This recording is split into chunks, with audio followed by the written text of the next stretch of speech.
Hey, what's up? What's up, everybody? It's Justin, and I'm here with the next episode of Community During Chaos. This is episode number 18, and I am excited to have DJ Jimmy Rock, Risha Chesterfield, and Sean Grant of Trackstarz. We're going live with DJ Jimmy Rock. 2020, man, what's it been like for you? How have you gone through it? Just give me the whole details. So 2020 started off really, really well. At the end Yeah. of last year, I was hired. I was DJing down in Bogota, Colombia. So I was just kind of like, Wow. wow, this is getting cool. And then you kind of end up in a space like that. And I was the only one on the bill. There wasn't like some big headliner or something like that showing up. I'm thinking like, now how's this going to turn out? We had thousands of people showing up to the event. I mean, it was mind blowing, super fun. And I was thinking like, man, we're off to a good start. And that's right around the time. That's right around the time that I had started working on this EP, the 6-song EP, back in December. Started writing, started Hmm. producing and stuff. And I remember at the time telling my friend Ben Crespo, he's been like a mentor to me. He's been because he's been in the industry for a long time. He's produced for Right. all types of people. I remember telling him, I was like, man, one of my goals for 2020 is I really want to hone in, learn how to produce, learn how to like be able to do it without having to rely on somebody else to do it for me. And so, like January, February, I started working on that. March hits, everything, it shuts down for 2 weeks. And at the time, like we have like a family group chat, like my sister, my Yeah. parents. We thought, you know what? Why don't we, if we're going to be quarantined for 2 weeks, nobody has to work. Why don't we all get together and, this way we're together as a family. Like I've got my daughter, I've got my niece and nephew and stuff. And I remember one of the nights specifically, we decided, we were gonna redo a Thanksgiving dinner. We got turkey, we got the mashed potatoes, we got everything. But what we decided to do during that time was to give thanks to God because we knew at the time like everything was shut down, everyone was complaining, everyone was nervous. Like, what's this mean? What's gonna happen? We decided to have Thanksgiving dinner in the middle of March and just thank the Hmm. Lord for what we did have and thank the Lord that we had a family and we were together. Right. So that's how it started off.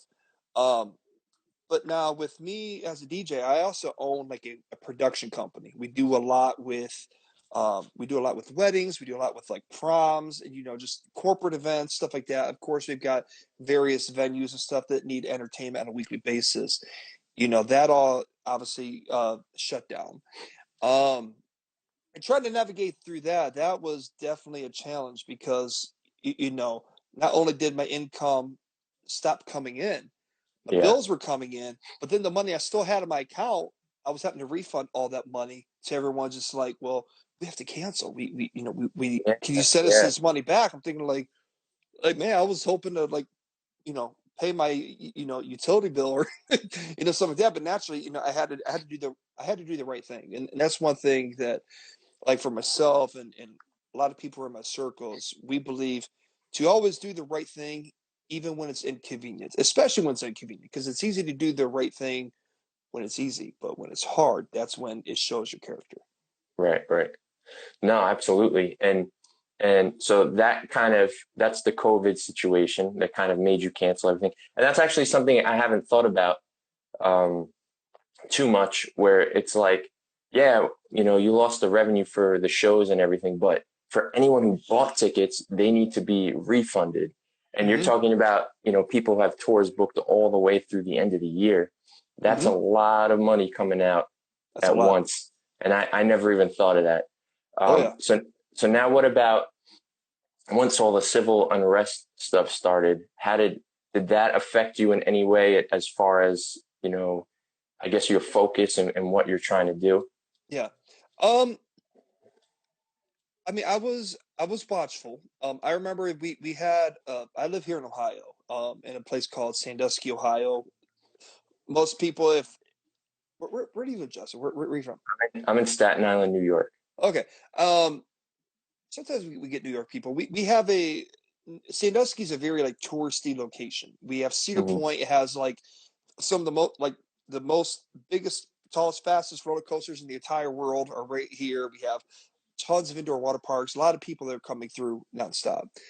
Um, Obviously, our entire community took a hit this summer because nobody was open, things like that. Yeah.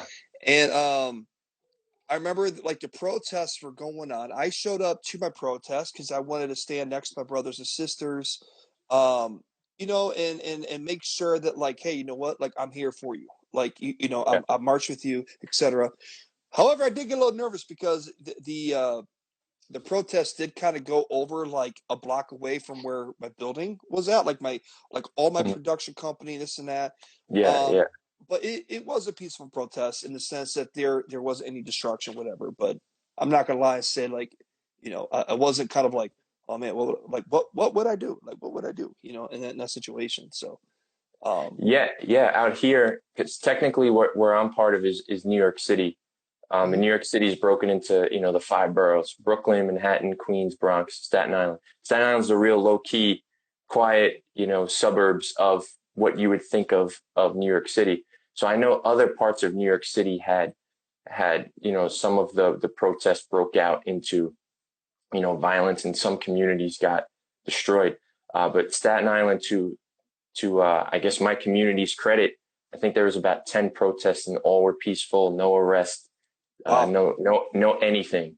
So it was just like, wow. And whenever you're from your hometown, you're like, oh man, like you're always like, oh, these guys always mess You everything up. always think of that one person from high school that was like really loud, like in like math class or something. You're like, man, what's he about to do? Like, For me, it was like those 20 guys from high school. But for me, I'm just waiting. I'm waiting, like, who's gonna mess this up? And I'm like, whoa, guys, we did it! I can't believe it. We did it. We did it. We beat the rest of New York City. But so, I mean, that was really cool to see a lot of unity here. I see the saved account. I think that's Evan. Staten Island doesn't count. Sorry, Evan. I know you're in the other part of New York City, and you uh, guys messed up. So I know I know you have a young daughter. So what were those conversations like with her during everything that's been going on for this year, and how have you kind of been able to navigate her through? well, so with her, we have very similar personalities. I mean, I'm extremely grateful for the relationship I have with her because I'm able to be honest with her and talk to her about difficult things. Um, they actually go way easier than I thought. Yeah. And like with like school, when she started with school again, the conversation was, does she go back to school or do we sign Mm, her for online? We ended up, we ended up putting her in like a virtual school. And at first, the question was kind of like, well, like, what about my friends? How am I going to see them again? Her birthday's in August. I ended up getting her like a piano for her birthday, because whenever she comes with me to the studio, she's always playing drum set, guitar, you yeah. name it. And I'm thinking like, okay, well, that was definitely me at that age, and now look, I've made a career out of it. Like, I want to invest back into her. So I decided with her doing online school, she would also take piano lessons now. That kind of gets her out of the house, and then I had just talked to her just a couple of days ago. I'm like, do you like doing this online school thing? Like, how's it going? And she's actually really enjoying it because what she's discovering is it's like, well, I could do my class if they give me an hour to get this certain thing done. It takes me half hour to do it. Well, they have to wait for a full hour for everybody to do it. So during that like extra half Right. hour of free time, she's playing Roblox, or she's realizing like, hey, Dad, can we order pizza for lunch today? Yeah, yeah, you know what I mean? Like, so those things are exciting. But I'm actually going to extend my answer just a little bit. So my niece and nephew, they're both mixed. They're half black, they're half white. And during the COVID stuff, or when Black Lives Matter was kind of going on, um, Demarion, my nephew, I was over at my sister's house. We're out back. We're shooting hoops, and they don't have any relationship whatsoever with his dad or his entire dad's family. So they don't know what it's like to be black, Hmm. and because they're mixed, so they only know what we've taught them. And I remember we're shooting hoops one day, and this is right in the middle of like all the protests and stuff that's going on. And I said to him, I was like, "So hey man, what do you think about all that's happening?" And he just kind of like wanted to joke it, like brush it off a little bit. He's like, "Well," he's like, Aaliyah's darker than me. That's her problem. I mean, I laughed a little bit because I wasn't really expecting that answer. But I was just like, well, I'll tell you what, man. I said, it's your decision. If you decide that you want to embrace being black, that's okay. If you decide you want to embrace being white, that's okay too. I was like, but you can't forget that you might, even if you might see yourself as being more white, somebody out there is going to see you as being black, and they're going to see you as being a threat. You have to keep in mind how others are going to see you, not just how you see yourself. And I said, unfortunately, I've been white my whole life. I can't tell you what that experience is like. I was like, however, what I can do is I was like, I'm gonna get a hold of one of my friends, and I got a hold of my dude Jordan, he's a black dude, he's a drummer, he's a Christian guy, he has an amazing heart. I said, why don't the three of us, why don't we go fishing sometime? And this way, he could tell you his experience, and you can hear it from a black man himself, like the things he had to do and the experiences he had, and y'all can like swap numbers. You could talk, chat, whatever. I was like, I completely trust this guy with my life, and so we kind of had to go that route a little bit. But I remember talking to Jordan. He just like, man, the fact that you even like thought of it that way just kind of shows a lot of who you are, like your character. I was like, yeah, Yeah. man, I think whether it comes to COVID, whether it comes to Black Lives Matter, you have to think out of the box a little bit in order to understand what people are going through and try to adjust to that. Yeah, no, that's a solid point, because I think there's a lot of mixed people that are kind of um, struggling to figure out what their identity is and what they actually are. I had Mowgli the Iceberg on here a couple of weeks ago, and we had a big conversation about that. He's half Mexican, half white, but the way he looks is kind of ambiguous. So like people don't know what he is. And he grew up like, what am I? Like, am I, Hispanic? Do I count as a person of color? Am I white? Yeah. I don't look Mexican. People think I look Middle Eastern. He's like, but I'm not Middle Eastern. He's like, so what am I?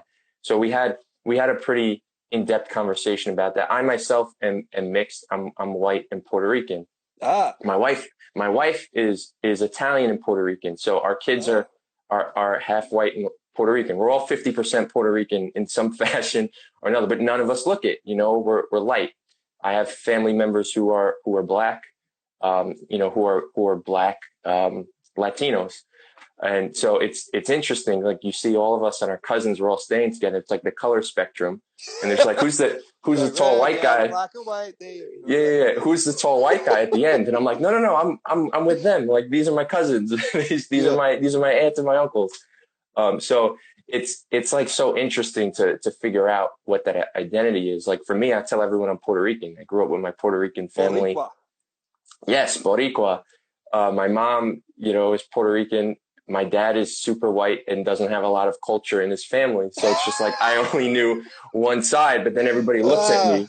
Everyone looks at me and they're just like, look at you. And your last name's Sarachik. And it's like, yes, but because my dad is not Hispanic. So I mean, at least you could say you're half Puerto Rican. They're just like, Jimmy, what are you? I'm like, Blanco. It's like, sorry. Like, so I'm just a guy. But yeah, so this kind of like race identity is interesting. I can relate to that.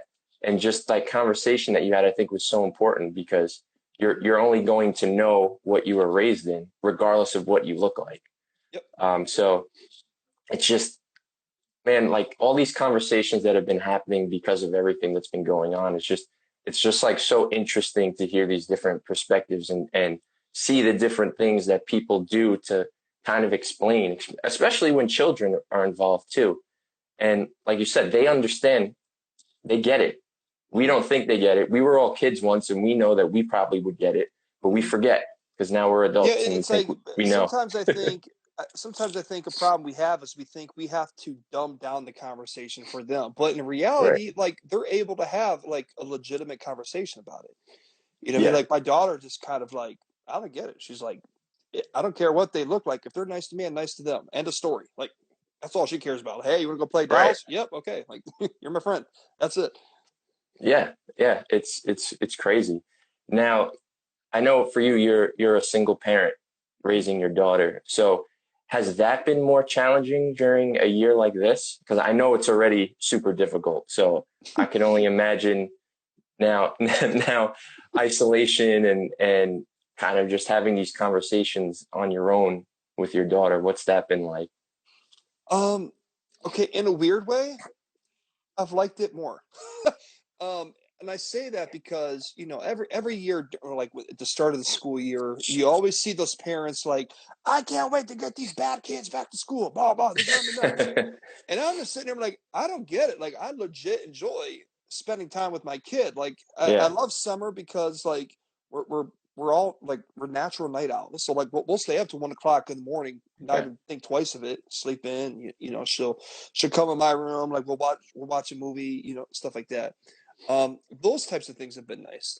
Now the COVID stuff, at first it was strange, like wear a mask and this and that, da da da, like don't hug people, and like I come from a hugging family. Like I see you, Me like too. if I just met you, I'm like, hey, what's up? Like big old hug, and now it's just kind of like let me awkwardly bump your elbow from way over here, that type of thing. Um, but I don't think as a single parent, I mean, I don't think it's been much different other than just like I said, just trying to adjust to the new social standards, when going out. But overall, it's been fairly easy. I mean, during that 2 week shutdown, um, Tessa was with me for the entire 2 weeks, so that was a little kind of like a you know irritating conversation, so to speak, with her mom, because her mom does. Me and her mom, we don't live in the same town. We don't live in the same city. She's about a half hour out, which isn't very far. But during that time, they were kind of like in Ohio. They're like, "Hey, only drive if like you're buying groceries or it's something Yeah. Yeah. essential." Yeah. And I remember I had kind of, I'd reached out to my legal advisor, and I'm like, "So would me getting her back and forth, would that be considered essential?" There's like, "Nope." I'm like, "All right." So I guess we hang out. But yeah, during that 2 weeks, I mean, we did a lot of board games and playing cards, and that was nice. Yeah. That was Yeah. good. I could imagine it's easier easier in the sense for you that now, as a single parent, you don't have to worry about like, all right, I got to get her to school, but I got to make sure I'm not working. And then I got to be able to Yeah, pick her up and bring her to wherever you go. And then you have a show or whatever. Now it's just you have her and that's it. yeah. You have her. You guys Which are I there. think it's kind of it's awkwardly, I shouldn't say awkwardly, but it's, I think, positioning me in a way and positioning her in a way to kind of prepare for the future. Because eventually I knew that, like, one day I might be on a tour bus and we might be living off of a tour bus because we're going from city to city to city. Yeah. What's that going to look like with me having a 10-year-old daughter doing traditional school at home rather than, well, if we were on the road like that, she would be on the road with me. She would still be able to do her studies, still be able to do her online school. Yeah. Maybe like my mom, or maybe I would have like a hired nanny kind of with us the whole time. So this way, she has someone, an adult she could be with while we're doing sound Right. check or Right. setting Right. up or etc. But I think in the long run, it's going to position us for something like that, which I'm absolutely okay with. Yeah. And to all the parents watching, shout out to you because this has been a minefield of figuring things out for a lot of parents, especially ones who work or ones who didn't expect to become teachers overnight. There's a lot of, I know I was Yep. talking to Butter P last week and, she's got her label, an artist, she manages things and she's a designer. Now all of a sudden she's also a teacher for her kids. So, it's just parents wear a ton of hats and no one knows more than me because I wear a different hat every week. I was just going to but, say but, different hat. but so you just got even more hats. So if anyone has any questions for Jimmy, drop them in here. This is my last question for Jimmy. Um, so I feel like people don't often think of EDM music as something that can make an impact in terms of like a message, right? So how have you been able to spread message and hope through your platform and through your music? So with EDM music, I mean, it's written for, and I can't speak for all artists, but I can speak for myself. It's written, it's written and produced for a live setting. Like when I'm Right. working on a track, when I was working on the World of Drops, I was thinking like, what would this sound like if I was headlining Winter Jam? What would this sound like Yeah. playing all these festivals? Like I want the bass to like punch Mug so hard in the face, they go cross-eyed. They're like, yo, like that, where'd that come from? Um, So like sometimes the message of the song is simple. Like I have a song called War, and it's mostly instrumental, but it's talk about this is war. I believe that we will win. It's just very Mhm. simple. Like I know what side I'm fighting on. But then you have songs like I have a track called Won't Stop, and it has Stephen Malcolm, it has Fernie from Social Club on the track as Yeah. well, and that gives a little more lyrical depth, because it's saying like I can't stop, I won't stop. It's talking about it's talking about your goals. I can't give up on my goals. I can't give up on my faith. I can't give up on my family. I can't give up on reaching people, even though right now with COVID stuff, it's been more challenging for a lot of these churches to reach new people because they're, it used to be like, hey guys, bring a friend with you to church next Sunday. You're like, oh, okay. You go to work, like, hey man, I want to come to church with me next week. They've got really good coffee in the morning, that type of thing. Now it's just kind of like, hey, I'm gonna send you this link. Please click on it. And, you know what I mean? Like you don't know if Turn it's gonna. turn up in your house. Yeah, exactly. So, I just totally shut off just now. Where was I going with this? Oh, you're talking about EDM music. Yeah. So, what I'd like to do is I'd like to create music in a space where it's just like, okay, we definitely want to bring this guy in. We definitely want to have him perform an event where there's a lot of like partying going on. I would say probably like 90-95% of my bookings are not in the Christian market, meaning they're not necessarily happening in churches. They're happening at festivals, corporate events. They're happening at like nightclubs and bars, and that's the demographic of people I'm trying to reach. Now, sometimes my platform is, hey, let me pray with you. And sometimes Yeah. my platform is, let me pray for you. Maybe I'm there and it's just kind of like, hey, guys, I want everyone to get home safe tonight. Please don't drink and drive. Call an Uber. If I see Mhm. someone that doesn't have money for transportation home, I'll pay for it. You know what I mean? Get you home safe. And hey, by the way, God loves you. Have a good night. And they kind of look at me like, yeah, of course they're drunk. Like, yeah, God loves me. Like, woo, like, Lord help them. But that's been the platform, man. Just trying to reach people in a different way, doing what I feel God has called me to do. Awesome, dope, man. Thank you so much. And Absolutely. before you get out of here, Mm-hmm. plug drop that album plug. Mm. Strategically use the word drop, Yes. and plug away. Let everyone know where they can follow you, listen to your music. So we're taking a little tour while I'm talking. So everyone, thank you for tuning in. Oh, it's getting dark in here. I have a brand new EP called World of Drops. Here you go. That's what I wanted to grab. CD? What's that? It's a physical CD, man. A disc? Yeah. Video game, right? That's what it is. Yeah, that's it. That's it right there. But yeah, you guys can follow me on all social media at DJ Jimmy Rock. If you're on Spotify, Apple Music, YouTube, wherever you listen to music, you can follow Jimmy Rock. And like I said, I have a song out right now at radio with Stephen Malcolm and Fern called "Won't Stop." It's fun, upbeat music. If you like to sweat, if you like going to the gym, if you just want to dance a little bit, that's what you got to check out. Jimmy Rock, The World of Drops. And he chefs it up too. He chefs Yes, it up too. I do. The man, We got to talk more, man. I got to send you some more pictures of some food I've been okay. cooking up. The man throws it down in the kitchen too. Yes, sir. All right, man. But thank you so much. I appreciate you. It was good to actually have a face to face conversation with you. Absolutely, man. Thank you so much, Justin. Love what you're doing, All right, bro. man. Keep it up. Take it easy. Thank you. Peace. Peace. So my first question for you is the same question for everyone. What has your 2020 been like? How have you gotten through it mentally, spiritually, physically? Start from Yeah, wherever you like. yeah. Well, I'm actually going to say, who I am before we get into this. So I'm the brand manager at Good City. So if you guys were here last week and saw Butter P and Mhm. Kanata, that's my team. And so yeah, so that's how I'm in the CHH space. I've been in the space for a minute. So thank you, Justin, for the invite and having me You're welcome. on. So yeah, to the question, just as far as like what was it, what's been going on like all through, or what have I Yeah, been doing during this? what's your 2020 been like? It's been very interesting. So I came on board at Good City end of last year, but I actually moved down here, down to South Florida, Fort Lauderdale, um, February 22nd. If you know me, 222 is my favorite number. So that was awesome. I was like, oh, this is exciting. I get to move on my favorite day. Look at what the Lord is doing. The Lord's still moving. But had no idea that in the next coming weeks, it was going to be like, well, you're in this brand new place and you get to sit in your apartment for some months. So it definitely was a surprise.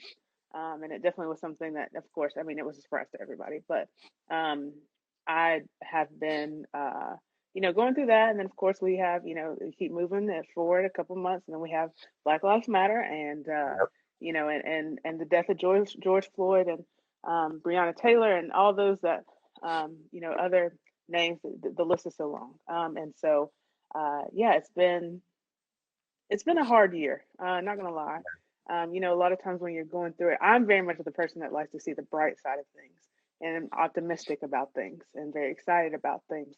But when I really take time to like sit down and just think about this year, it's been very heavy. This is the first time I've left my family to live in a different place. Normally my family is down the street or like 30 minutes down the road. Like it's usually not something where I'm like so far away from them.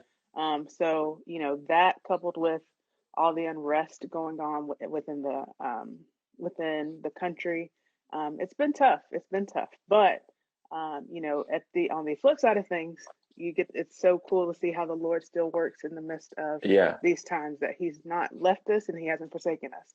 And so, even though things are hard, they are not. This is not the end. So, keeping that in mind as rolling through the year, because there's been some highs too, for sure. I think that I'm great, or I know that I'm grateful for those because they may not have gotten the light that they gotten in this period of time if it hadn't been for being in the middle of a quarantine or learning more about myself as a Black American. That definitely wouldn't have happened as much if it hadn't been for as many as people that have just spoken out and just talked about things. Like it's such an open conversation. I've had so many conversations with my white friends because I come from a predominantly white background. I'm from Nashville, I'm from a town outside of Nashville. So grew up predominantly white. I would say majority of my friends are white. And so it's been some hard conversations of, I'm a Black person in America, and this is not the time where we need to scoot over that. We need to talk about these things. So, but it's been good. It's been good. Everybody's listened, heard out, and I think that's just brought us closer. So. Yeah, no, absolutely. I've seen it with things just on conversation with this show over the previous 17 weeks during things and articles that I've posted on Rapzilla, just seeing some of the comments maybe toned down a little bit and actually see people having conversations or maybe asking questions. Maybe they're annoying questions, but at least they're asking the questions now, right? Instead of just saying, no, this, that. So those are important. And then to speak on another thing you said about, some things have gone right too. And I think people are afraid to kind of bring up their wins or things that are, happening that is good in their lives when so much bad is happening all around them. But we should still be able to celebrate. Like we shouldn't live in this doom and gloom kind of all the time. Eventually we have to break out of that. But I do think that there is definitely a time to mourn and a time to dance, like Ecclesiastes says. Like, and for some that's going to be a month out of 2020, and for some that's going to be 2020, 2021, 2022. But God is still on the throne throughout the midst of that, and I think that that's something that we just have to remember. His people have gone through so much over the years, and we think 2020 is something, but 40 years of unrest, famine in the different countries and cities. Like you can just read it all throughout the world, throughout the word. These 6 months ain't nothing. So I think sometimes we've had it good. We've had it good, especially to live in this country. We've had it really, really good. So really, okay, I've got to stay in my apartment for a while, and when I go out, I have to wear a mask. Okay, there's worse things in life. So. Yeah, it's kind of like to echo what Jimmy was saying, and even with myself, it's like, oh man, I'm trapped inside with my family all day. Man, like really, like that's a blessing for a lot of people who, Right. are constantly working and they can't see their kids, and now they're forced to be with their kids all the time. And it's like, Right. wow, I never had this much family time. So, Mm-hmm. everyone, as long as you're able to find some sort of silver lining or perspective to kind of get you through what you need to go through, it's very helpful for sure. Absolutely. Absolutely. So were you able to take part in any of the protests or any community work? I know you're a photographer, so maybe like documenting different things that were happening. So the photographer in me definitely wanted to be at in those Yeah. protests. But the single female in me as well was like, this may not be my time. My Yeah. contribution needs to be, in the form of giving and things of that sort. That was more so my speed. But as far Hmm. as like actually being in the protests, me being in a brand new city, I was just like, oh, I don't It's know. true. I just want to Yeah. I want to keep myself safe. And if because if anything were to happen, like Nashville, oh, all day, like I would be there.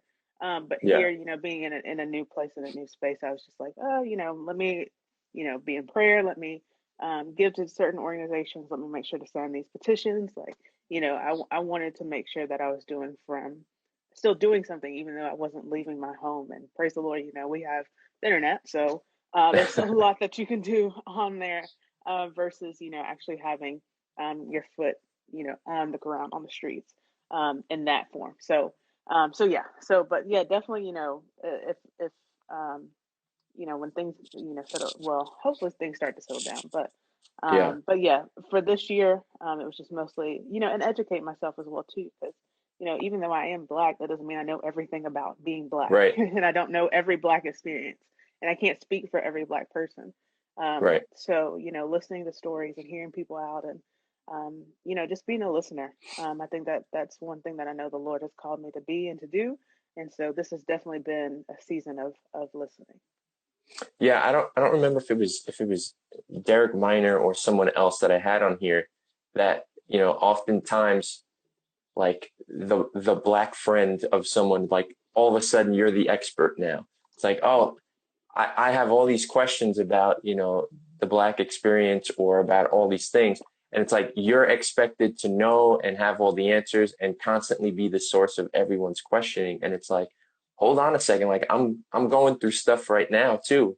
Like Mm-hmm. this is a tough time. I can't just be here, kind of at your will to just answer every question you fire at me. Right. Um, and some people are, there are some people I've spoken to. It's like, I feel like it's my responsibility to do that. And some people are like, no, I couldn't do that. I think it Mm-hmm. was Cannon actually. Cannon was Mm-hmm. like, I had to Mm-hmm. step back Yeah, because yeah, it and was, it was too that's my much. friend. So yeah, I Yeah. definitely know, like, and we've had, just knowing that, like, there is for some, I think this is in any situation. For some people are just like, yes, let's talk about it, let's do all the things, and others are like, okay, it's my time to retreat. And I think that that's, to each his own on that, and there's no right or wrong answer, Hmm. especially because it's like this is not something that, and this may be a little tough, but this is not something that I asked. Like, I did not Right. ask to be Black. I love being Black. Don't get me wrong.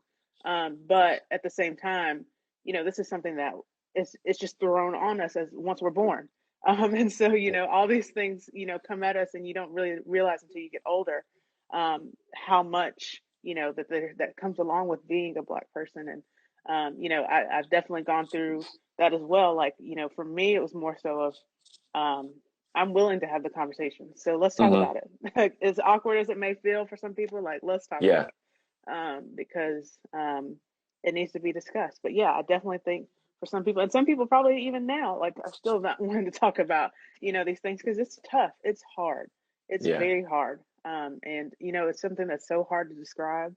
But it definitely, you just feel it. You just feel it. So. Well, I could imagine because I even get frustrated having these conversations with other people too. And I'm just like, how don't you get it? Like, what don't you Right. understand? Right. So like, I can only imagine, switching places with you or Cannon or Derek or whoever it is. And it's like just saying the same thing over and over and over to people. And they just like, they don't get it. Or it's like, I'm unfollowing you, or I'm no longer a fan of your music. Why? Just because I Go. told you who I am? Go. Like You see it. I know that's Derek. Derek's like, I don't care. You can Oh go. yeah. Oh yeah. Um, And it's so interesting, Justin, honestly too, like being in the CHH world, you do kind of get I guess it's kind of like, okay, you want these people as artists to be in a box, kind of.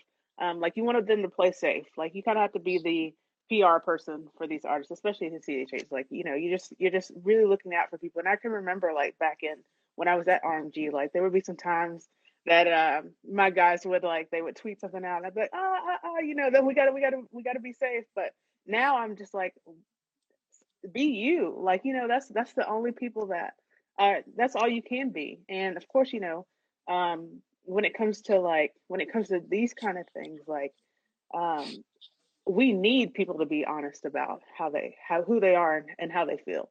And we also need, if you don't like it, unfollow. Like all of that is there. There's no need to follow these people. There's not going to be anybody at the end of the day. The Lord's not going to be like, did you follow? Were you following? No, he's going to be like, what did you do with your platform? What did you do with it? yeah. And so if it's something that causes you to stumble, or if it's something that causes you to get angry or anxious or anything, like, unfollow. Take some time off. It's all good. If you don't like following a particular person, just let them go and move on with your merry day. Like it's really just something that I think, as in our generation, sometimes it feels like we have to be following everybody, or in the Hmm. know with all the things. And it's Right, just like, right. okay, well, if I don't rock with this artist and what they say, then I won't follow them. If I rock with this artist's music and I don't rock what they say online, that's cool too. And I think there's not really any rules there, but we put all these rules and barriers on ourselves. But anyways, I could go on a tangent all day about No, that. that's fine. But This yeah. stuff is important. Hey, I just deleted the Facebook app on my phone for the first Mm-hmm. time ever 2 days Very ago. good. Very And on good. my desktop on Chrome, I have Feed Eradicator, so I don't I do see any. too. I Yes, do too. it's so awesome. And you get the quote, right? You Yes, I get the get the quote quote. every I get day. the quote. Yep. People are like, "What are all these fire quotes you've been putting on Twitter?" And I'm like, "Man, I'm just really doing my research every day."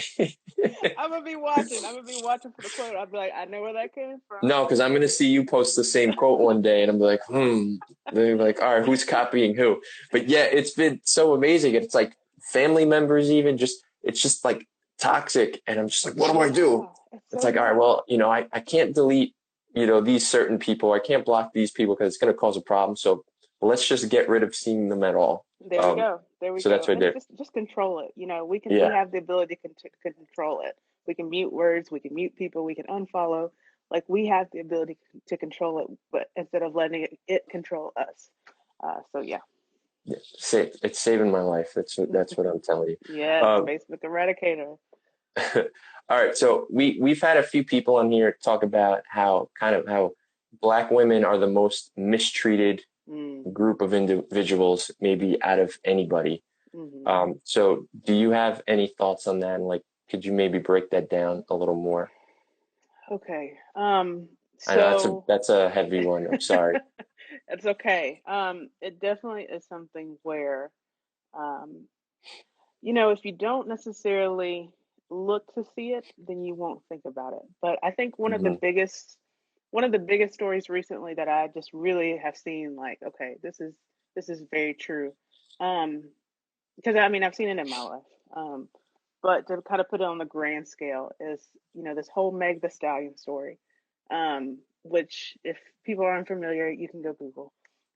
But this woman, um, was in a situation with a man, and I just see so many people coming at her, and making jokes about what happened, and it's just like, Hmm. yo, somebody was shot. And so if that happens and we're making jokes out of it, like, it just shows me, like, okay, yeah, like, that's very true. Now, as far as like the most, I can't say the most because I can't speak for Latino Yeah. women. I can't speak for any other woman. I know what it's like to be Black in this country, but um, I would definitely say we get looked over, we get looked down upon, we get treated less than. You can hear it in the music. You can hear it. You can see it on a regular day-to-day basis. Um, and it's just prevalent. So I would say the problem's there. So if you just come across, to me, you should just treat people the same, no matter Hmm. male, female, black, white, whatever. Um, so, but at the same time, like if we know this is the story, if we know that the black woman is the most um, hated against person in America, then let's do something about it. Let's make sure when black women are at the table, then we are making sure that they are have make sure that we have a seat at the table. And if we have a seat, that it's a good seat, not that it's like, oh yeah, we make sure to check that off. No, no, no, no, no. Like make sure that we're a part of things. Um, I think a lot of times too, like especially in CHH, like definitely not, no, there's no digs because I've had great experiences Hmm. within this sector, but I've heard stories, and I can tell you, women run this thing. Like that's for sure. There's so many women in the background of this Yeah. industry. And I don't need you to tweet out my name. I don't need you to post about me on social media. I don't need any of that. Like, just when it comes to respect, like just respect me like you would, and like you would anybody else. Not even just like if I was your sister, if I was just respect me as a human being. And I think that that's what it really drills down to, is like it's so easy to pinpoint or be like, oh well, I'm going to treat this person like this because she's this. No, just treat me like a person, yo. Like that's it. Yeah. If I walk into the room, respect what I do. Now, if I do something that is disrespectful, or if my work's not up to par or something like that, call me out on it. But if I'm doing exactly what I need to do, or if I'm doing or excelling or doing better, call that out too. Like, just treat people with dignity and with respect. Um, yeah, I think that's a very loaded question No, because I I'm know. thinking about. I'm like, oh, there's so much. But I just think at the end of the day, it's like we just really have to boil down to everybody is an image bearer. Everyone, if regardless of if they believe or if they don't. And so I need to treat every person on this earth like an image bearer. There may be some disagreements. There may be some things um, that I don't like about another person, but that doesn't mean I need to disrespect, put down, or anything like that another person. So, yeah, I just think that it comes down to treating each other as image bearers, how Christ would treat, um, Hmm. especially as Christians, how Christ would Yeah. treat any of us. He called out the bad, but he always extended in love, and always had. I mean, he was the answer. So there was that. But yeah, I just think it's something where do your research, of course, but at the same time, it's not hard. Just like if and I'm not gonna take up 2 minutes more of your time, but just like if um if you see someone hurting, it's not really about the fact that they're or how it happened. It's just that they're hurting. So let's take care of Right. the hurt. Then we can Right. figure out the what happened, all that. But let's just Right. focus on the hurt. People are hurting. Let's focus on that. Black women, we're awesome. And just when you come across us, just know that we're awesome. And God is good, and He has treated us well, and He knows that He has made us in His image, just like He's made every other person on this earth in His image. So yeah. No, that was good. That was well said. And I want to add to what you said. You said, in the music too, women are very disrespected and black women disrespected. So for anybody watching this that gets super offended at Cardi B and Meg Thee Stallion's song, you have to have the same energy when you hear that new Lil Wayne, new Drake With that song, same new energy, whoever it is, when that's exactly they're it. talking about women and what they're doing to women or whatever, have that same energy you have when you hear WAP. And then Exactly. And it's all not of the Lord. So that's just what it falls under. right, So, right, if right, it's right. not of him, then it's just like, all right, yeah, we need to, keep that moving. So But you can't condemn one and support the other. right. So Absolutely. that's Absolutely. what it is. Okay, so coming out of all this craziness and uncertainty, and I know even this is the future is uncertain, but what are your hopes and dreams for the future and coming out of all of this? Excuse me. Thanks, servant, by the way. Oh gosh. I think that we need to come out of this as a people that are more banded together. Which that is going to take a lot of prayer, but let me begin praying. Um, just that, we see time, one, as it's not something that we can just, we don't have a lot of time. um I think that's one thing that this has shown us. It's good to slow down. It's really good. Nothing's really that crucial. um Family is so important. um but also too, I think, when it comes to, like, in the coming time, I'll spin it for the music side. I can't wait to go to a live show. Oh my gosh, I'm so ready. I'm so ready. Whatever that Um, looks like, right? yeah, whatever that looks like. Like, I'm super excited to get back to that.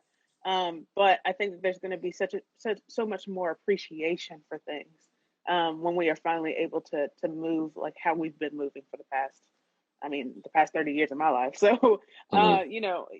once we can get back to that, I definitely think, there's just you just can't take these things for granted. It's a blessing that we have access to what we have access to. It's a blessing to be able to talk on this Instagram live. Like, you just can't take these things for granted. You can't take time for granted, and also too, just know that, like, Black lives do matter. Everyone's life matter, and that's not like an all life matter thing. It's just more Hmm. so, we all are image bearers. I think we just need to keep that in mind.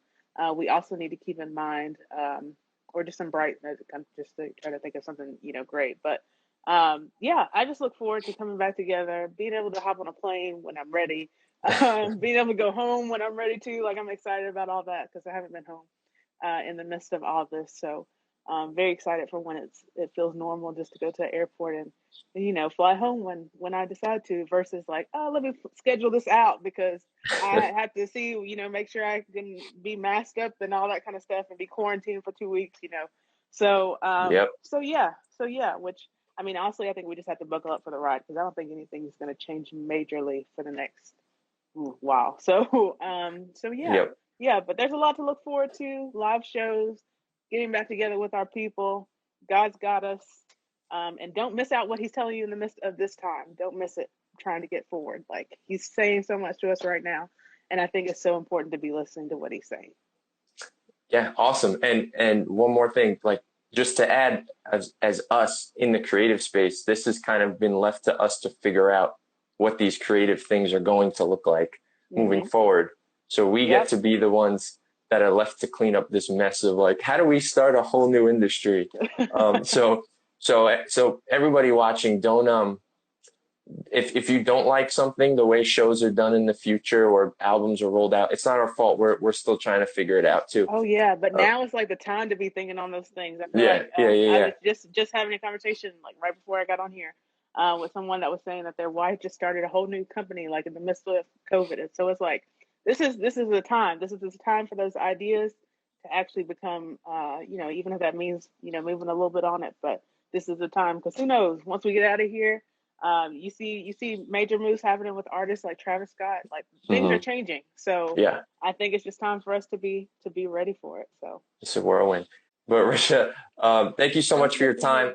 me. Um, Throw some plugs out there. Where can people find you and follow you and see more about you? Love it. Okay, so you can follow all things me at Risha Leondra. It's up there. You can follow me on everything. You can also follow the team, Good City, at Good City Music on everything. And yeah, that's it. Be speaking to Sean Grant, the CEO of Trackstarz. So let's do this. So man, let me ask you. So first, personally, what has 2020 been like for you? And then I guess maybe for Trackstarz, how has all of this affected your group? Yeah, man.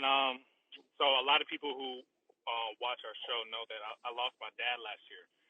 Oh man, I'm So sorry to hear my that. bad. Yeah, no problem. My bad year started this time last year, July last year. So coming out of that into 2020, I'm like, it can't get worse than this, right? Like, Yeah. and I was completely wrong. 2020 has been crazy. And you know how people say that? Like they'll be like, "Oh, this is the worst year ever." No, No. anybody who says that after this year is going to have some proof because this is the worst year I've ever seen that I've been alive. So yeah, so 2020 has been hard. I have a daughter, 1-year-old daughter, so going through a pandemic with a daughter, trying to figure out how to keep her educated and also working at the same time was really difficult. So yeah, so it's been weird, but honestly, man, I think it's been a great opportunity for growth. You know what I mean? Like we've really had to become creative when it comes to our shows, doing it remote. You know, just really kind of digging in and seeing, okay, what do we need to do differently? What can we do better once this all comes out? So we tried to take it as a growth experience. So Trackstarz as a whole, we had to do that switch, you know, going from the studio to doing it live. Actually, Chad was one of the last people that was in the studio last year. But going live, you know, having to try and figure out the whole remote thing. We finally got into a good groove recently, but it's been a big change. But we're trying to make the best of it. Trying to help as many artists as we can. Trying to navigate this time as well. Because we don't want to just get through it on our own. We want everybody to get through it. You know what I mean? So that's the focus. Yeah, absolutely. You said you have a 1-year-old daughter. Yeah. I have a 1-year-old son and a 3.5-year-old daughter. So it's like I'm sure you've experienced like nobody knows your daughter because you've been quarantined, right? Yeah. There's people in my church haven't seen her since before she was walking. So she's walking now. She's saying words, and they haven't seen her since she was crawling on the ground. So yeah, like I really feel like she's been isolated. Honestly, I'm kind of nervous for her because she hasn't had all the contact from family and friends. Right. It's been an experience with her we've been the only ones watching her grow up for the last 6 months. Yeah, it's sad. Yeah. Yeah, no, the same exact thing. You know, my son was born in September, and then, you know, he had just gotten to see like all the family and people, and then it was like, boom, lockdown. So then everyone's like, he just started walking last week, you know, and even my daughter, 3.5 years old, you know, that 6-7 months, like so much changes for kids during that time. It's like she's not seeing any of her, you know, church friends or her cousins or whatever. So it's such a weird time. It's such a hard time, man.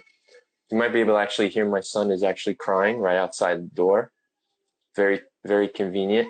That's actually why I'm in the car. My daughter isn't feeling well, and I know I'm gonna be talking loud. I don't want to risk waking her back up. So my wife is in there with her. But yeah, so I was like, I'm gonna come out here so I could full voice this thing for you. But yeah, that's the only reason I'm in the dark right now. That's why all my interviews are after 9 p.m. It's like, all right, they're asleep or they're getting ready for bed. This is the shot I got, but he just woke up, of course. So I know you briefly mentioned how COVID affected the Trackstarz team. So was it a difficult process to kind of get that together? Because I know with Rapzilla, you know, it's more so article based. We're already all spread out. Like you guys actually get together in the studio. You guys are breaking bread. You guys are hanging out. Like that's your whole dynamic of what makes your website tick. So how tough was that? And like now as things are opening up and getting better, what's those transitions been like? Yeah, I think one part of what makes what we do special is anybody could show up at the studio, right? Like we were at A3C and Chad, I was like, hey Chad, you want to come by? You know what I mean? Hey Derek, you want to come through? Whoever, right? Anybody could just kind of pop by, and there's people who come that a lot of people would be like surprised were even in the background. They didn't even get on mic. They were just sitting in the chairs. It's just that element of not knowing who's going to be there that I love about the show. And not having that it's been challenging. We miss it. You know what I mean? We miss that studio environment. But for me, people have been, actually my pastor actually called me recently and asked me, when are we going to go back to the studio? And I told him, I was like, honestly, we'll probably be the last to open up. You know what I mean? Like we've gotten into a groove online to where I don't really feel the need to risk it for our team, you know? So I think we're doing okay virtual, and we can still have people on the show to semi-create that studio environment. So I'll probably be the last thing to go back to normal, just to make sure I don't even – the fact that anybody could show up, I don't want I can't be checking temperatures at the door. I mean, you can't just have anybody show up. Yeah, so we'll be probably virtual for longer than most people, but I think we're okay. Yeah, it's forced creativity for sure. I mean, we've been doing so much stuff online and videos and stuff. Like I didn't have I didn't do this show before any of this stuff too. It's so cool to just be able to do this, right? And just have this technology. Like you guys didn't even have to miss a beat in somewhat because you could all still be together just in different places. So we live in a good time. But so when everything happened with George Floyd and then, you know, Breonna Taylor, which I know actually happened first, right? And then, but some of that stuff came to the forefront, all that civil unrest. What were the conversations like? And for the Trackstarz team, was there ever any kind of discussions to maybe shift gears on what you guys were doing and how you were doing things? Being a kind of, you know, we're known as a black show, right? There's three black guys on a talk show. And I've been tempted over the years to kind of dial back our conversation about black issues because we could literally, there's something that happens almost every week that we could talk about on the show. Yeah. And Yeah. when that happened, something hit me and I was just like, I'm not doing that. I'm not dialing back nothing anymore. Like, this is who we are. This is what we care about. We're Christians, we're black, and this issue matters to us, you know? So we're going to talk about it. And I don't care what outlet or whoever has a problem with it. We're just going to be honest about what we feel about this. So that really kind of kicked us back into gear to say, you know what, we're going to address these issues head on, and we're going to talk about it from our perspective. You know, a lot of politics got dragged into it, and our show is kind of known for being interesting in a way because we kind of span the gamut as far as politics is concerned. We have people on our team from all over the spectrum, right? And I try my best to stay as close to the middle as possible and all that stuff. So I think we fulfill a unique space of being able to speak truth to both sides of these issues and really just kind of cut through all that mess and just get down to what God thinks about it. So that was our mode when that happened. And you know, from especially in Atlanta, there's this a big movement of prayer when it comes to things like this. So I was able to go downtown and kind of be a part of that and just see kind of the city respond and see God kind of like use his people in those moments to bring peace without violence, without any kind of destruction, but real change from the heart of God. And that really helped inspire me to know how to address it on our show. Yeah, and that's dope. I know as a media person, right, you're always kind of looking for how can we bring this unique story, this unique angle? How can we do this thing that makes us different than other people? And like for you guys, that's your thing. You guys are a group of African American people on a show. You have that perspective. So why wouldn't you give that perspective? Like, as you were saying, like, why would we dial this back? Like, we're experts in who we are, right? So we should talk about it. Just like we're all experts on CHH and the albums that are coming out and doing that. Like, we can have those conversations, but we can also have conversations that are meaningful to us and people, you know, our audience. And if they don't like it, as we were saying with Risha, I mean, they can go, they can unfollow, but there will be someone that it's there for. Yeah, literally, there have been outlets, you know, because we started out as a radio show, so we're still a radio show on a lot of stations, and there are outlets that have dropped us because of stuff we've said on our show. It's crazy. Black issues, politics, like they literally said, yeah, our audience won't like what you guys said about that. It's like, we said what God would have said, but what are you talking about? Yeah. So just realizing that there's so much of that hidden, and there's so many gatekeepers that are like monitoring what you say and making sure it matches up with their way of life or belief system. We decided, you know what, we don't care about any of that. We're going to say what we really truly believe and what we truly believe God is saying, regardless of who's interested in it or who's going to drop it, what we say. So that's our stance on it. Yeah, and more along those lines, there's been a push for supporting Black-owned businesses. So you guys obviously are a Black-owned business. So what's it like being one in this creative space and just kind of dictating your own terms? It's hard because, you know, honestly, it's hard only because we kind of fall in between two spaces. We honestly didn't get a ton of support from what you would call black church because hip hop wasn't really accepted in black church, Yeah. right? Hip hop Yeah. was seen as devil music, right?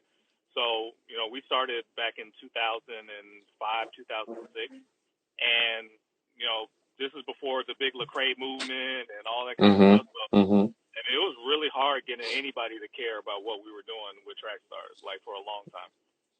And then we're kind of in the middle of that world and then the CCM world, which in a lot of ways, like I said, we've gotten dropped from big, big, big stations because Yeah. we don't fit in line with the right wing Republican Christianity, which I grew up in, so I know exactly why they don't like what we're saying, but I don't care. You know what I mean? I know the flaws in that as well because I grew up Yeah. in it. So it's hard in that way, just because you kind of don't really feel like you have a home anywhere. Especially, you're not accepted on either side in a lot of ways.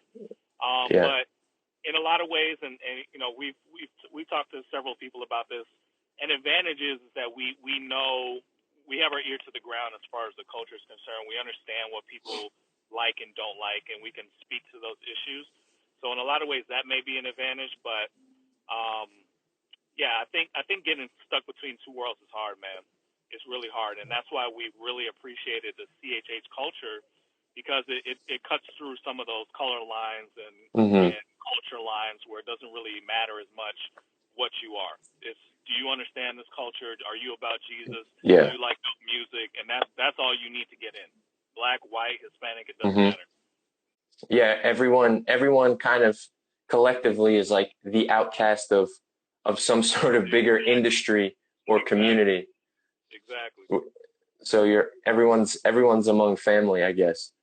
Absolutely. So kind of in this crazy time of like a mistrust of media and because of the small space that we're in, do you ever feel like it's hard to report on things or just to have a fair conversation about something without like, I hate you guys, or I'm going to kill you guys, or Trackstarz is awful? And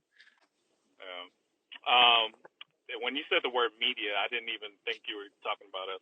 Do you feel like the media yet? Do you feel like media? We're all part of media, man. I know, but do you feel it? Do you feel like when they say the media such and such, do you feel that?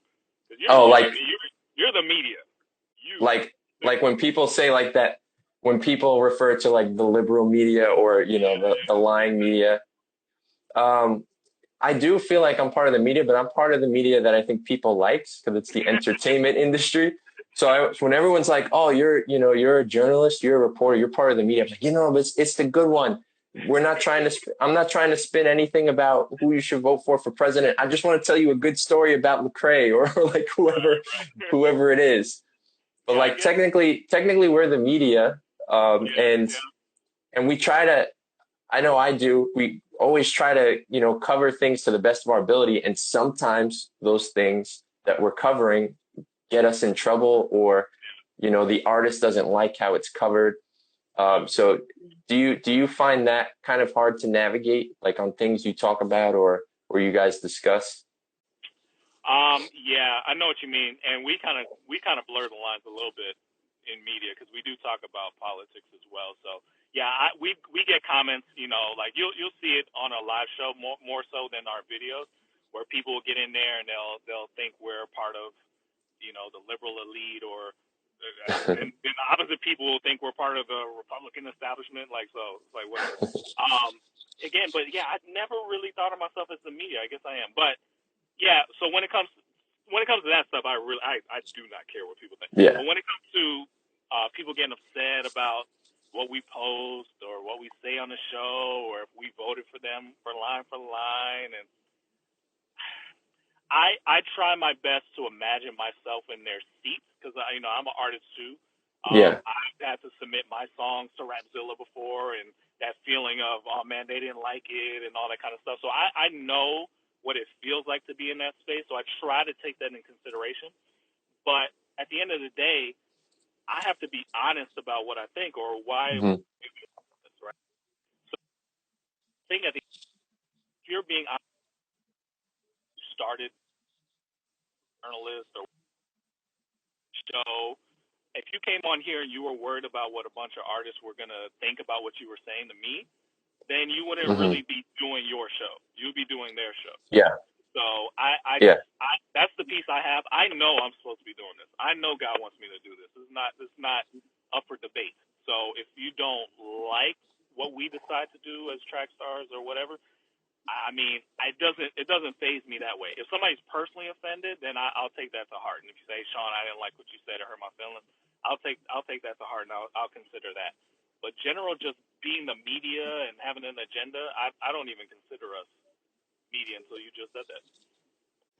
Well, there you go. You could share that burden now. No, it's funny though. I would tend to believe you guys more because you guys are a team of people, you know, kind of deciding on something. Like talking, if we're just going back to artists, like on this is good, this is whack, or like whatever it is. But it's like there's a whole group of you that like voted good or bad on something. While for me, it's like I either liked it or I didn't, and it's just my opinion. And I'm well aware that I can be wrong. But like, if there's like 5 guys, 6 guys saying something, I would tend to think that would be more believable than my opinion. That's but you know, that's by design. You can't. We build in buffers to keep ourselves safe from criticism. You taking all the heat by yourself. I wouldn't do that. Right. Yeah, and it'd be like, no. Sean was the one who said that this was bad. You guys could all like blame it on each other. Or was it Jeremiah? Or was it? I don't know who it was. Do you really remember? Yeah, I know what you mean though. Like, it can be a little nerve-wracking to hear people get angry because you said something that you really truly felt. But I mean, no, honestly, the people we've built the most with are people who honestly we gave bad reviews on their album. They lost the line for line, but they're decent people and they know we're just trying to be honest and give them constructive feedback. And they come back and they get better. And we're only saying it because we wouldn't be doing any of this stuff if we didn't care about you and want everybody to succeed. Yeah. That's why we're doing this.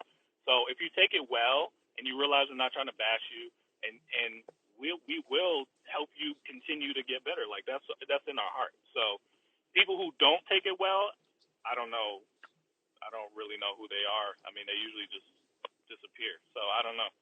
But hopefully when you hear Justin say something about your album or you hear Trackstarz say something about your album, hopefully inside of your heart, if you're doing this for the right reason, it's, man, okay, that's what they really think. Let me see if I can get better. Or maybe their opinion shouldn't matter to me because they're not in my demographic. That's also acceptable as well. Keep doing the music the way you want to make it for the people God chose you to make it for. Yeah, and there's a different style of music for everybody. You're not going to please everyone with your music. And I know sometimes I try to think of the lens like, man, I don't like this at all. But I know that there are people who do like this. So I try to keep that in mind. And then I weigh it against, okay, so what the people who like this style, who do they like? And I'll listen to that and I'll be like, is it up to that quality of the person they like, even though I don't like either of them? And that's kind of how I try to weigh it. But we're in this unique space that it's like, we're so small and tight knit that you like become friends with the people you cover, that you report on. You get to meet everybody. You get to, break bread with everyone. Whereas, if you're like a political reporter or somebody else, like you're not dining with senators or doing whatever. Like we're just as known as the people that we cover just because we're the ones covering them and meeting them. So it's kind of a weird relationship, I guess, we have with things. That's true. So how do you think artists have done during this time, with their platforms and their voices and kind of speaking about some of these issues at hand, just from, your observations and your team's observations? You know what's interesting? Going back to the media comment, I think the artists have been more like the media over this time. Like they've been kind of reporting interesting on the ground. You know what I mean? Like you could open up Twitter and you'll see Derek Minor say something. You'll see Lavoisier say something. You'll see.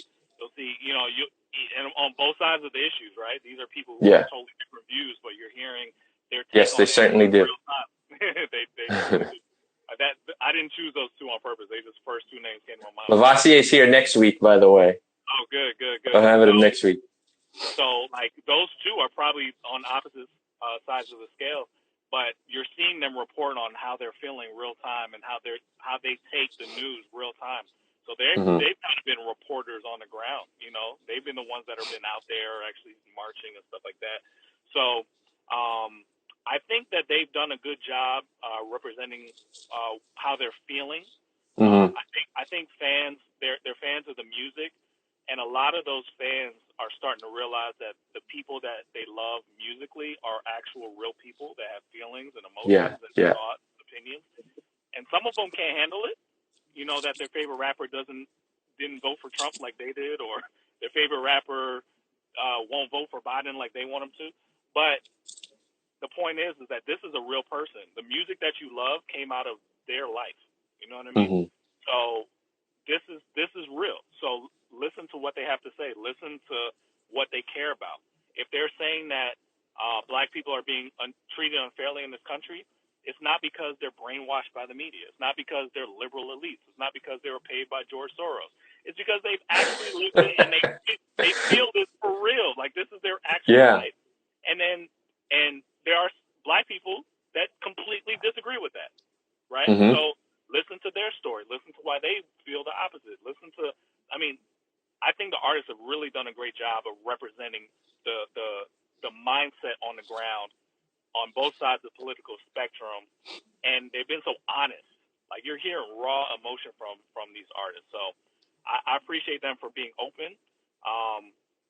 What I'm afraid of is the further we get away from George Floyd, some of that is getting lost. I'm not seeing the same focus on some of those issues. Right. There's no way to stay focused on something that long. I mean, I think that issue stayed alive for longer than I expected. Like that was a really strong issue, but just like everything else, it kind of dies off. We get back to my song is better than your song. Listen to my new album, blah blah blah, stuff like that. But that was a very interesting moment that George Floyd provided for us to hear the hearts of people and really dig through what our community feels about it. Because I don't know if everybody in the CHH community knew how all these artists felt about this. It really opened up something that caused us all to like really share how we were feeling. Yeah, that's something I never thought about too. Is I get most of my news from like CHH artists, like just posting stuff on my feed. You know, people that are different than me, who have grown up different than me, different skin color than me, whatever. Like, and those are people I know, like I said, that I've interviewed, that I've broken bread with. So like, I actually trust their opinion. So for them, when they share something, that's like my media. Like I trust this news source. I trust this Derek Minor news source, or, you know, whoever that person might be. So that is another interesting aspect of it all. And it's just, and I do think, people have used their platform well during this time, and they've kind of become the eyes and ears of the streets of the people. Another interesting thing I found, like oftentimes, people will watch, oh, I don't believe the media. They spin everything. Those are just people on TV. Like, I don't believe them. But for me, I do this show, and every week I speak to mostly people of color who are in ministry, who are pastors, who are actually doing things within the church and their community. They're not just regular people. They're not just those guys you see on TV. Like, these are men and women of God who have experienced these same things that you equate with those thugs or those people that you see on TV. Like KB sitting in his driveway and a cop pulls a gun on him while he's in the driveway of his home. This guy is a ministry, one of the Christian of the biggest capital letters Christian of CHH out there. And even he has an experience like that.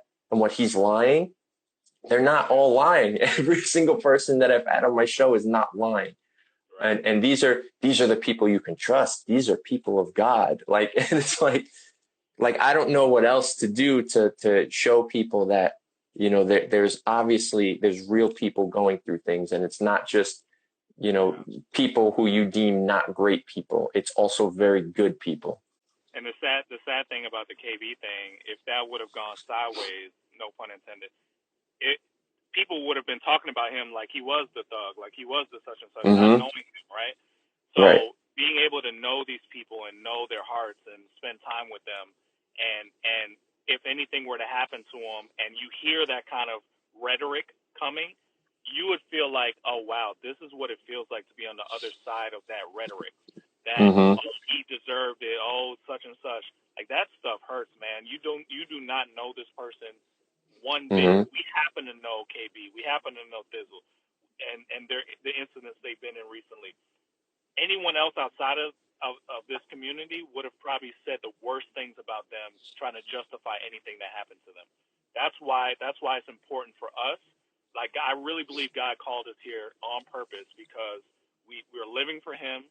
We actually are walking out what we say we believe in, so that we can stand up and say, no, you can't use that thug stuff on me. Like Mm-hmm. that's not gonna work on me. So you better come Yeah. up with something different. If something ever happened to me, y'all better pull these tapes. Y'all better pull the show and show them that you're wrong about me. You Yep. can say it about anybody else, but this person here, love Mm-hmm. God, really live this out. So you're gonna have to come up with a different excuse for why you don't care about this. Yeah, and I had Corey Paul and I had Reconcile, and they both had relationships with George Floyd. So the George Floyd that they knew, if you've seen those episodes or heard them talk about it, was a guy who helped them with baptisms, and baptizing people and setting up for outdoor church and speaking to kids in the community, at-risk youth. Yeah. Totally different picture than what gets painted on the media. So when everyone, how could you, riot and protest and whatever for this criminal guy? It's like, hold up. No, this was a dad. This was a guy who was helping people in the community. This was a guy who loved the Lord. Maybe he was going through his issues, but he had look at all these positive things he did, and you want to focus on this negative stuff. Don't forget that your mess is going to get pulled up for everybody to see one day too. Right. And whether you're saved or not, God is going to reveal your life. And if you're a Christian, you have the confidence that that sin that you carried is going to get burnt away. But it doesn't mean it's not there, right? So nobody would want their footage pulled up on their life and what they've done, right? So Mm-hmm. pulling up somebody's rap sheet to justify something that terrible happening to them, to me is evil. It's evil because you would never want that to happen to you. No, absolutely. And I guess my final question for you, unless anyone else in the comments has something, like where do we go from here? Where do you think we go as a community within talking CHH terms, like moving forward, and then even backstepping, as a people, as a nation? What do you see? I actually was just recently talking about this, and I've been saying this over the years. It feels like CHH is kind of in its teenage phase. You know what I mean? Mm-hmm. Like what I remember growing up, everybody had somebody that was discipling them, like personally. Mm-hmm. Like somebody was pouring into them personally, saying, "Hey, you probably shouldn't do this. Hey, you probably shouldn't do that. Why were you with that girl last night?" You know what I mean? Like somebody that could actually dig into their life and tell them no. I'm not seeing that as much now as I used to, and Mm-hmm. it feels like a lot of artists are in a phase where it's like I want to kind of figure this out on my own and kind of spread my wings, kind of like what a teenager would do. But I think it's necessary to go through this phase before we recenter, because it kind of shows you like anything outside of God is not going to last. It's not going to fulfill. You may want to get placements. You may want to get on a award stage. You may want to appear on a show or whatever. That stuff is cool. It's exciting. But I believe that as a community, we're going to one day recenter back to say, you know what? We've had all that. That's cool. That's fine. But why we're doing this, really why we're doing this, is because we love Jesus and we want you to know Jesus. And I think we're going to come back to that point one day. Yeah. It's not going to have to be by force. We're not going to have to scold artists and tell them. I just think I really believe God is going to take us to that place and where we're going to kind of come back to Him 100% refocused on what He wants us to do. When it comes to the world, it's been bad, man. This is this is the most unsettled I've felt ever when it comes to how the world is doing. Like I really feel like we're in a really bad place. So I don't know what it's going to take.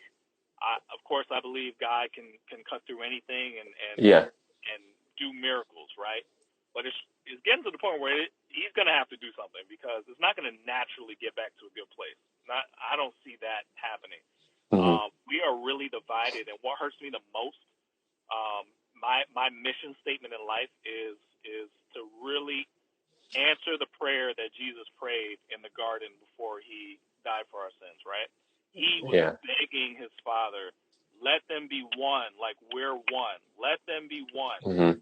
And that's been my mission statement. I want the church to be one. I want the body of Christ to be one. We are so divided right now along racial lines, along socioeconomic lines. This is the most split I've ever felt the church was in history. Yeah. And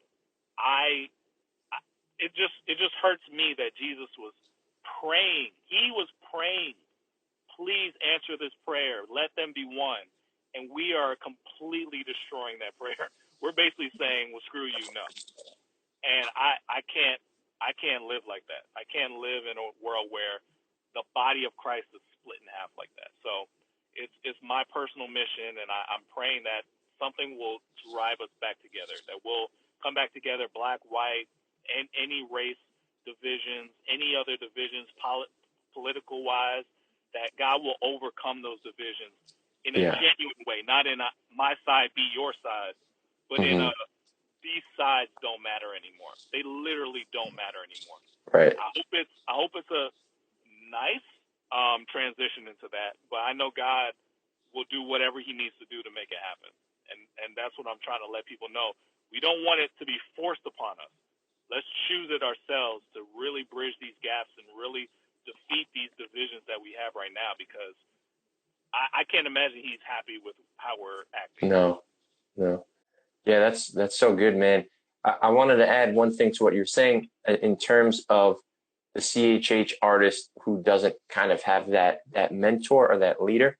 Do you think maybe it's because there are so many now, and it's almost like a teacher who has too many students, right? They can't individualize that attention, whereas maybe before you had, let's just, for example, the cross movement guys, maybe they had the Truth, they had Lecrae, and a couple of other people that they could disciple.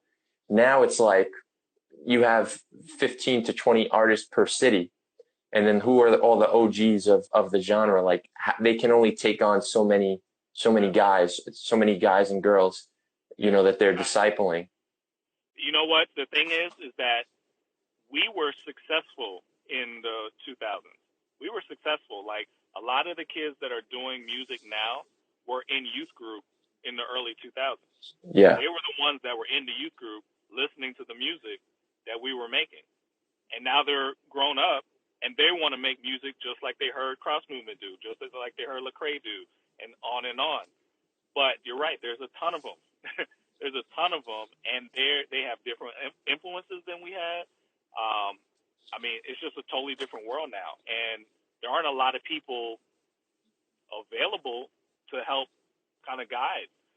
And we're in a culture where having guidance is not really cool. You know what I mean? Like I don't want to have anybody tell me, hey, I shouldn't have done that, or I shouldn't have posted that. I want to kind of do it my own way. So I don't know what it's going to take to get back to that, but like I said, I think we're going to work through that this period, and the people who are doing those youth group kids that are now on stage, they're going to be the mentors for the next generation, because since there's so many of them, there's going to be enough workers to take care of the next generation. So that's what I'm praying for. For sure. All right, man. So that's it. I appreciate you. I thank you so much for your time, for stepping out in the car away from your family. If no problem. I don't even think I'd be able to get that much light in my car, but I might have to start considering this too. I also got a little bounce off of my garage for my headlights, so that helps a little bit. Oh, there you go. So real quick, throw some plugs. If you got anything going on with Trackstarz that you want to throw some plugs about, where could everyone follow you personally? Just throw some things out there. Yeah, Trackstarz with a Z. We've been really working hard on our Nectar distribution. Really trying to work hard on getting into video streaming. we've got a lot of projects because we're trying to figure out, okay, during this time, what's needed? What are people needing? And just trying to dream up solutions for those problems. So just stay tuned for that. For me, Sean David Grant. Sean is Sean. If you want to follow me personally, I'm just putting up pictures of my daughter mostly. So if you want to see that, I've been working on all this for over 15 years now. I'm in a space now where I'm like, I just want to see God's name glorified, however that is. Even if nobody ever knows my name, even if nobody ever knows Trackstarz or Rapzilla or CHH or whatever, I just want to make sure that our time is spent helping people get to know Jesus. So you don't have to remember my name. Just if you can, just spend some time with him and recommit to sharing the gospel with other people around you. We have to get back to just the basic sharing the gospel. We've gotten so caught up in media and rapping and doing shows that sometimes we forget, hey, do you know Jesus? Do you want to hear about Jesus? Like, we got to get back to that. So that's my message. Hey, man, that's real. Thank you so much, man. It was good chopping it up with you. Good meeting you for the first time over here. Let's do this again sometime, hopefully. Maybe if we ever get back to Atlanta, I'd love to stop by the studio and check it out. I think I'm the only person who hasn't seen it. I need to get there. Get my picture next to the Trackstarz wall. Oh, yeah, man. Absolutely, man. Come through. All right, man. Thank you so much. Appreciate you. Peace. All right, so that was Sean Grant, the of Trackstarz. That was really cool. I never spoke to Trackstarz before, except for Jason. And so this was a great show. I want to thank everyone who was in this chat.